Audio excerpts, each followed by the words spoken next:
even better since I presented to the Coronet team this past winter. In this 5-minute overview, I'm going to show you how LinkedIn is improved in 7 ways.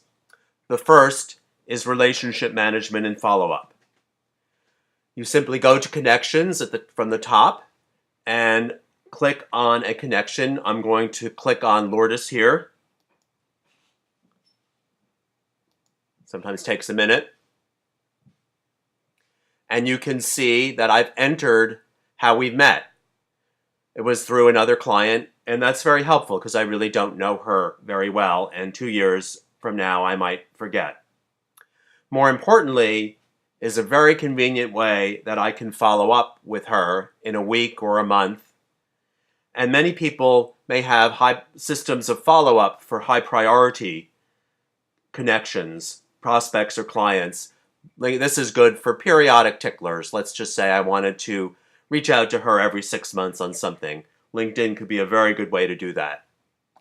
The second improvement is around the group interface. It looks a little sleeker, and you can see right here that it's telling me how many discussions I have not read yet. And I like the Net Promoter Score group, so I want to be sure to go back and read those 2 discussions. Here are all of my groups conveniently stacked, and through this button right here, I can change the order, for example. The third way that LinkedIn has improved is way to search for prospects. I just clicked on the company tab here, and I'm going to pull up Duke Energy, which is a Coronet prospect. There's lots of information here. You should definitely follow your prospects. But what I wanted to show you is that LinkedIn is showing you 6 companies that are similar to this prospect. And I think this would be very helpful if Coronet, if you had a prospect that was not that well known, how do you find companies like them that are in their niche? You can use something similar for the individuals on LinkedIn. Fourth, LinkedIn has made it much easier to control all the notifications about endorsements. All I have to do is to go down to Edit Profile for my endorsements, and I click on this Edit button here. And there are 4 options for how I want to be communicated to or not about endorsements. And by eliminating 2 of the 3, I have a lot less distractions right now. The other thing I wanted to point out on this page is, suppose I planned every night for a week for 10 minutes to update my profile. I might not want to update my network, in which case I would click No, Do Not Publish Changes.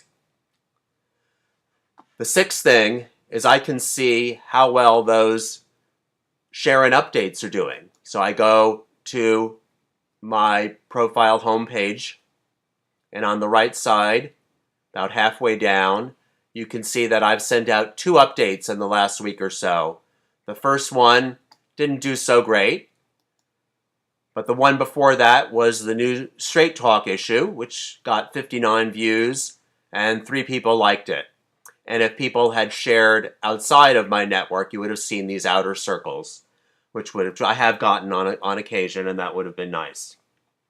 The last benefit relates to those of us that are premium members. And I want to show you what happens when you look at a premium member's profile. You get this nice background, which can be customized, and it gives more visibility to those of us that are premium members. You can also see, again, under the home page, on the right side, you can see how well premium members, or how well you as a premium member are ranking in profile views. You can see that I'm improving, up 11% in the last 2 weeks, and in fact, I'm better than 87% of my connections. I get more people looking at my profile than most of my connections. But as I said in January, most of you can leverage the basic free LinkedIn service to a greater extent. So I've just summarized the 7 things that you can do and let you look at that for a second. And I have 3 just things to say quickly. Go forth, build relationships, and let me know how I can help. Bruce.Siegel@gmail.com. Thank you.